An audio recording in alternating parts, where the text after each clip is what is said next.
There was a study, the Harvard report, I call it. It was a Harvard report, and Town Meeting of Tomorrow. It was sponsored by the Chamber of Commerce. Now it's called the Greater Hartford Alliance. The Chamber of Commerce then had a lot of participation by a group called the Bishops, because a lot of the corporate offices were here. Very powerful group. And a part of it was about education.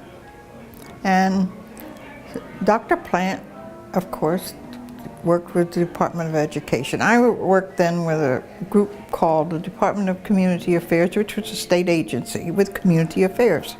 And I was assigned to work with Sandy and come up with something.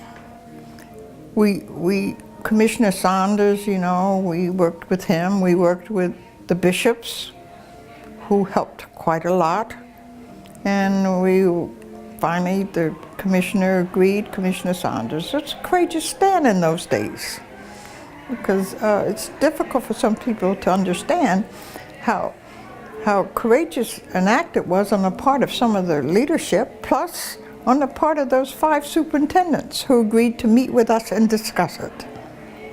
And that's where it all took off.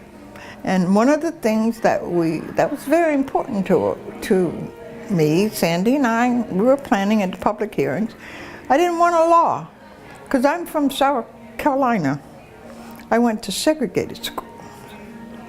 And so basically when a school system desegregated, I was a part of a group that went.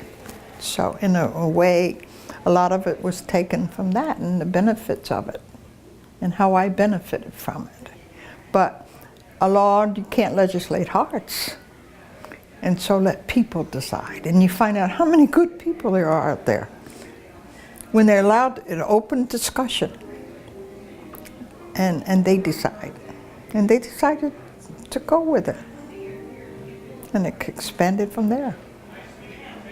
Where I was competing against a bag of kids from all walks of life. I guess they were all religions. And that helped me grow. Isolation is not good for anyone. Sandy and I had already decided that in any classroom there would be no less than 2, no more than 3 of our children. And there were studies done by Johns Hopkins University, and I imagine some of them are still around, because it tested certain premises about speech patterns. When you're bombarded with everybody in early childhood, they say that, remember it was K through 5th grade, and everyone knew that kids learn from their environment. So if I'm in another environment, I begin to take on the characteristics. Speech patterns, oh, everybody does their homework, I'll do my homework.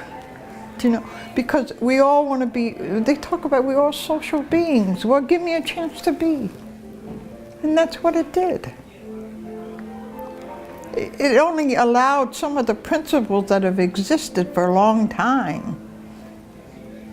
That down at Yale, you know, the guru of early childhood was saying that kids need to be in an environment, and they begin to take on the characteristics of that environment. That's all we wanted for the kids.